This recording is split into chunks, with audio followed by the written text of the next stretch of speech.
लिया है, प्लानिंग पढ़ लिया, ऑर्गेनाइजिंग ख़त्म किया, अभी जस्ट ख़त्म कर लिया है, लास्ट वीडियो कल मैंने भेजा था आपको. Okay, and this is staffing. तो this is third function of the management. Okay, तो first very important thing is that this is third important function of chapter. Okay, तो let's start our discussion with staffing. Okay, तो देखिए सबसे important बात ये है कि किसी भी ऑर्गेनाइजेशन का सक्सेसफुल होने के पीछे एक वेरी इंपॉर्टेंट फैक्टर का हाथ होता है, दैट इज फिजिकल और financial resources. Okay, again repeating, कोई भी सक्सेसफुल ऑर्गेनाइजेशन, कोई भी ऑर्गेनाइजेशन वो सक्सेसफुल हो तो उसके पीछे कुछ चीज़ों का हाथ होता है, कुछ फैक्टर्स होते हैं. उसकी वजह से क्या होता है, मैनेजमेंट सक्सेसफुल होता है या फिर ऑर्गेनाइजेशन सक्सेसफुल होते हैं. वो क्या है, it depends upon physical and financial resources. दो चीज़ें हैं, फिजिकल एंड फिनेंशियल रिसोर्सेस. लेकिन इस पर डिपेंड करता है कि वहाँ के जो ह्यूमन रिसोर्सेस हैं, ह्यूमन रिसोर्सेस मतलब जो पीपल जो वहाँ पे काम करते हैं, किसी भी ऑर्गेनाइजेशन में जो पीपल काम करते हैं, ठीक है, उसको हम लोग क्या बोलते हैं, ह्यूमन रिसोर्सेस. ओके, तो ये डिपेंड करता है कि वहाँ के जो ह्यूमन रिसोर्सेस कितने एफिशिएंट है. ओके, कितनी अच्छी तरीके से जो अपना रिसोर्सेस का वो लोग यूटिलाइजेशन कर रहे हैं. ओके, तो जो फिजिकल रिसोर्सेस है और फिनेंशियल रिसोर्सेस है उनका किस तरह से वहाँ के पीपल जो है उसका यूटिलाइज कर रहे हैं, क्या उसको वेस्ट कर रहे हैं या फिर उसका ऑप्टिमम यूटिलाइजेशन कर रहे हैं, इसको बहुत अच्छी तरीके से यूटिलाइज कर रहे हैं, वेस्ट नहीं कर रहे हैं, मतलब क्या कर रहे हैं इस पर डिपेंड करता है. अगर वेस्ट कर रहे हैं तो वो ऑर्गेनाइजेशन कभी भी सक्सेसफुल ऑर्गेनाइजेशन नहीं होगा. और अगर किसी भी ऑर्गेनाइजेशन के ह्यूमन रिसोर्सेज बार बार बोल रही हूँ, उसका मतलब होता है कि ऑर्गेनाइजेशन के पीपल, ओके, जो वहाँ पे काम कर रहे हैं, तो वहाँ के जो पीपल होते हैं अगर वो लोग बहुत अच्छे हैं, बहुत इफिशिएंट हैं, ठीक है, तो क्या होगा कि वो ऑर्गेनाइजेशन सक्सेसफुल होगा. ठीक है, क्यों सक्सेसफुल होगा, क्योंकि वहाँ का जो रिसोर्सेस है, फिनेंशियल रिसोर्सेस हो गया या फिर आप बोलो तो फिजिकल रिसोर्सेस हो गया, वो लोग क्या कर रहे हैं, उसका ऑप्टिमम यूटिलाइजेशन कर रहे हैं, प्रॉपरली उसका यूटिलाइज कर रहे हैं उसको. ओके, तो वहाँ पे क्या कर रहे हैं, अगर हमारे ऑर्गेनाइजेशन जो है उसके पीपल अगर हार्ड वर्किंग होंगे, इफिशिएंट होंगे, तो वो जो ऑर्गेनाइजेशन है अपने आप सक्सेसफुल हो जाता है. ओके, तो सबसे इस ज़रूरी क्या है, अगर ऑर्गेनाइजेशन को सक्सेसफुल होना है तो उनको एक चीज़ बात दिमाग में अपने रखनी पड़ेंगे कि उनको right people at the right job. Okay, right people at the right job, इस चीज पर उनको फोकस करना पड़ेगा. Okay, right people at the right job, सही जॉब के हिसाब से, मतलब क्वालिफिकेशन के हिसाब से पीपल को रिक्रूट करना पड़ेगा ताकि वो राइट पीपल को राइट जॉब के लिए रिक्रूट कर पाए. और जो पीपल होंगे वो हार्ड वर्किंग होंगे, इफिशिएंट होंगे, तो उनका क्या होगा, फिजिकल रिसोर्सेज बोल लो या तो फिनेंशियल रिसोर्सेज का इफिशिएंट यूटिलाइजेशन होगा और वो ऑर्गेनाइजेशन आगे तरक्की करेगा. ओके, तो यहाँ पे है staffing function is concern with bringing right and efficient people in the organisation. तो स्टाफिंग का मतलब ही यही होता है कि ऑर्गेनाइजेशन के अंदर राइट पीपल को लेकर के आना. ओके, उसका रिक्रूटमेंट करना, राइट पीपल का भर्ती बोल लो, हिंदी में भर्ती बोलते हैं, या फिर रिक्रूटमेंट करना, अच्छे लोगों को, राइट पीपल को, efficient, hard working, right person at the right job, इसको रिक्रूट करना ही स्टाफिंग का मेन फंक्शन है. ओके, तो हम लोग इसका मीनिंग भी लिख लेते हैं. Finding the right person for the right job, having the right qualification, doing the right job eight the right time. Okay, ये है स्टाफिंग का मतलब. स्टाफिंग का मतलब ही होता है कि फाइंड करना राइट पर्सन को ताकि राइट जॉब के लिए, ठीक है, उसका क्वालिफिकेशन भी राइट होना चाहिए, मतलब एज पर द जॉब होना चाहिए ताकि वो सही समय पे अपना जॉब कर पाए. ओके, तो अगर लेमैन्स की लैंग्वेज में आप समझना चाहते हैं, मतलब आम आदमी की भाषा में समझना चाहते हैं, तो स्टाफिंग का मतलब होता है कि सही पर्सन को अपने ऑर्गेनाइजेशन पे सही काम के लिए भर्ती करना, ताकि जो ऑर्गेनाइजेशन है उसका क्या हो सके, सक्सेसफुल हो सके, उसको इफ़िशिएंट पीपल मिल सके। और ऑर्गेनाइजेशन तभी सक्सेसफुल होगा जब उसको इफ़िशिएंट पीपल मिलेंगे। ओके, ठीक है, तो ये हमारा इंट्रोडक्शन एंड मीनिंग हो गया। And next is definition. Okay, तो मैं आपको दिखाती हूँ, आपके बुक्स में कुछ डेफिनेशंस दिए हुए हैं। ये देखिए, डेल ऑर्डर का डेफिनेशन है, फ्रेंच का है, न्यूज़ एंड ऑर्डिनल का डेफिनेशन है। ठीक है, इसमें से आपको जो भी आपको पढ़ने में आसान लगता है और समझने में आसान लगता है उसको आप पढ़ लीजिए और उसको मेमोराइज कर लीजिए with the name of the author. Author के नाम के साथ उसको मेमोराइज करिएगा। एंड ऐसे ही होना चाहिए, डबल कोटेशन, कॉमा जो है वो भी होना चाहिए, बीच बीच में जहाँ जहाँ पे कॉमा है वो भी होना चाहिए। ठीक है, तो मैं अभी पढ़ रही हूँ अभी फ्रेंच का डेफिनेशन। स्टाफिंग और human resources management is the recruitment, selection, development, utilization, compensation and motivation of human resources of the organization। Staffing का मतलब होता है कि ह्यूमन रिसोर्सेज को मैनेजमेंट क्या करती है, रिक्रूट करती है, सिलेक्शन करती है, उनका डेवलपमेंट करती है, उनको प्रॉपरली यूटिलाइज करती है अपने काम में, कंपनसेशन देती है अगर कुछ मिस्टेक होती है तो, मोटिवेशन देती है। ठीक है, तब वो जा करके ऑर्गेनाइजेशन को सक्सेसफुल बनाते हैं। ओके,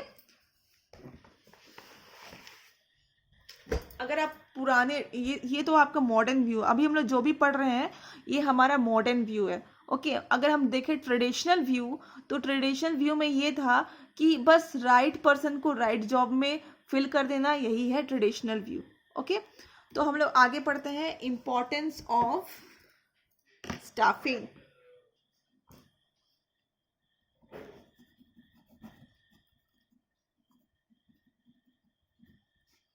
ऑफ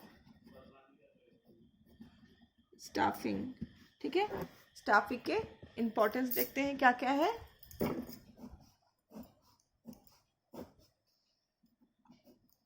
पहला है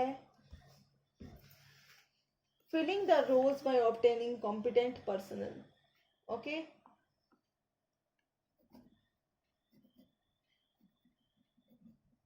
filling the roles by obtaining competent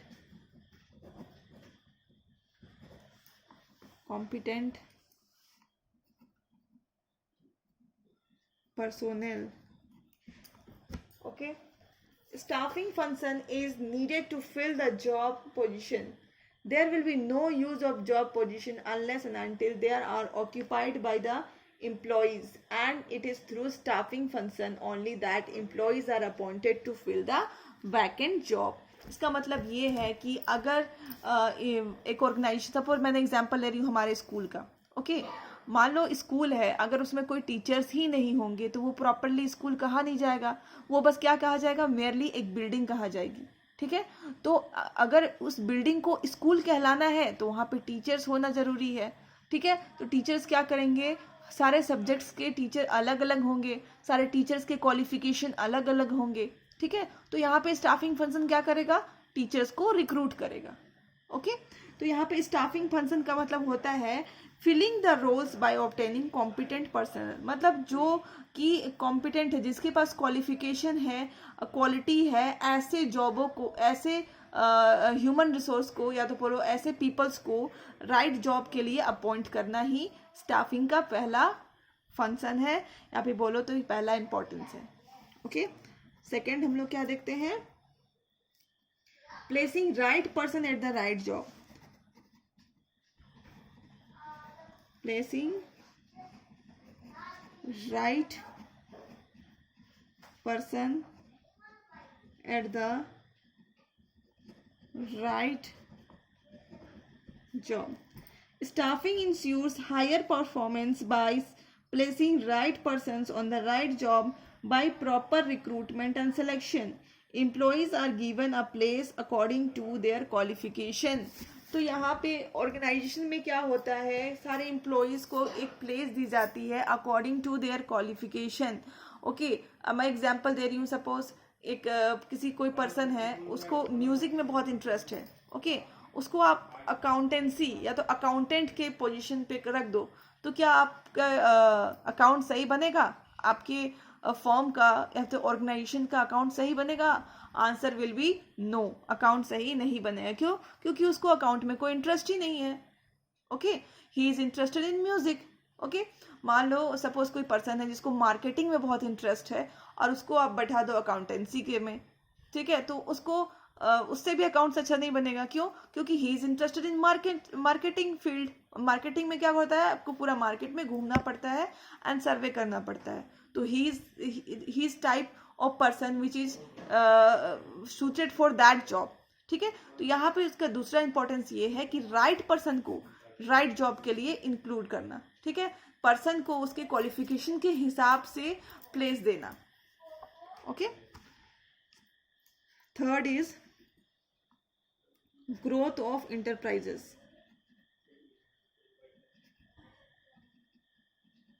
enterprise, इसका मतलब ये होता है कि अगर राइट पर्सन को राइट प्लेस का जॉब दिया जाए तो क्या होता है कि इंटरप्राइज का ग्रोथ होता है. क्योंकि कोई भी सक्सेसफुल इंटरप्राइजेस के पीछे एफिशिएंट पर्सन या तो बोलो हार्ड वर्किंग पर्सन का ही हाथ होता है. ओके, फोर्थ इज ऑप्टिमम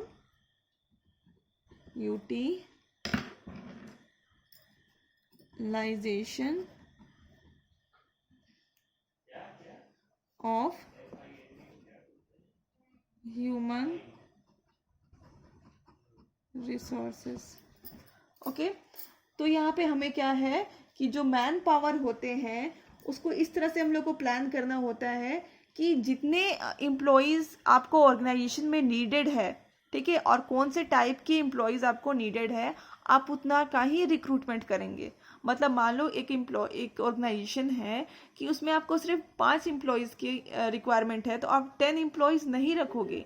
तो इसी को बोलते हैं optimum utilisation of resources. Okay, तो आप जितने एम्प्लॉय का आपको रिक्वायरमेंट है आप उतने ही एम्प्लॉय रखोगे. और किस टाइप ऑफ एम्प्लॉय का आपको, मान लो आपको मार्केटिंग के लिए चाहिए तो आप मार्केटिंग के हिसाब से एम्प्लॉय ढूंढोगे या फिर रिक्रूट करोगे. आपको मान लो अकाउंटेंट के लिए चाहिए, अकाउंटेंट का जॉब आपके यहाँ पे वैकेंट है, तो आप अकाउंटेंट ढूंढोगे. उसकी क्वालिफिकेशन अकाउंटेंट की होनी चाहिए, सीए या समथिंग होनी चाहिए. ओके, तो आप उसको ढूंढोगे. ओके, तो यहाँ पे राइट पर्सन को रखोगे ताकि आपका क्या होगा, ऑप्टिमम यूटिलाइजेशन हो पाएगा. 5 इज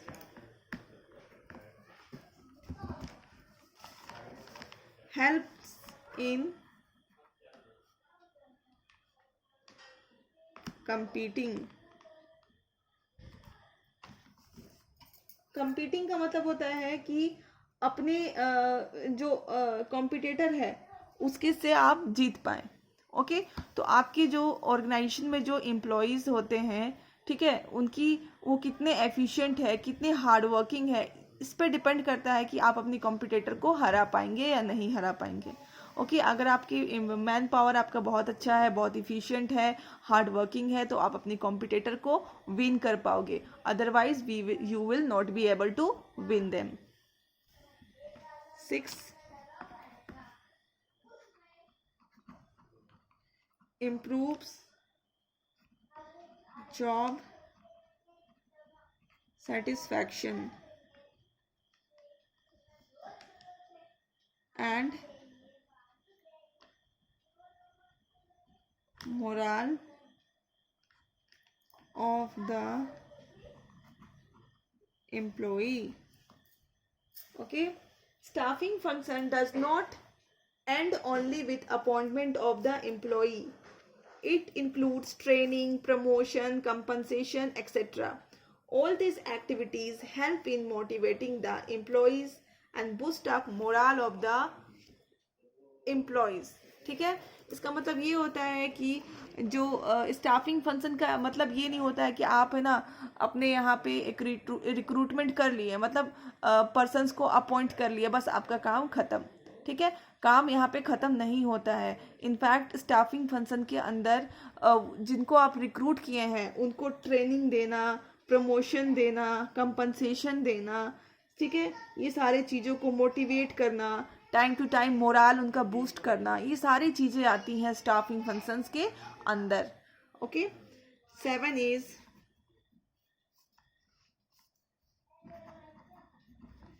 key to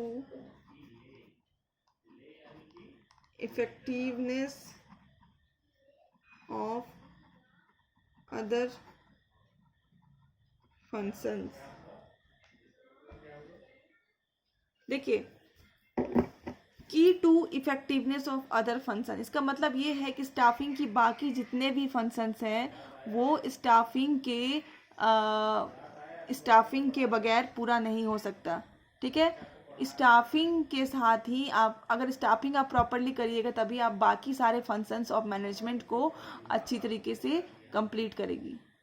ओके, अगर आप अगर प्रॉपर स्टाफ आप नहीं रखे हुए हैं तो बाकी का जितना भी आपके फंक्शंस हैं, इसके बाद के फंक्शंस कितने हैं, प्लानिंग, ऑर्गेनाइजिंग, डायरेक्टिंग, कंट्रोलिंग, ये सारे जो फंक्शंस आप सुन रहे हैं ये बिल्कुल भी नहीं आप पूरा कर पाएंगे। ओके, तो अगर आपको इफेक्टिवनेस चाहिए, बाकी सारे फंक्शंस को प्रॉपरली आप अच्छा से परफॉर्म करना चाहते हैं तो क्या होगा कि आपको स्टाफिंग का फंक्शन मतलब proper staff, right person at the right job को आपको इम्पोर्टेंस देना पड़ेगा। ठीक है, so I am ending this video okay on this topic. Okay, and in the next video we will do this chapter further on, मतलब we will do this chapter in detail. Till then, keep learning and thank you.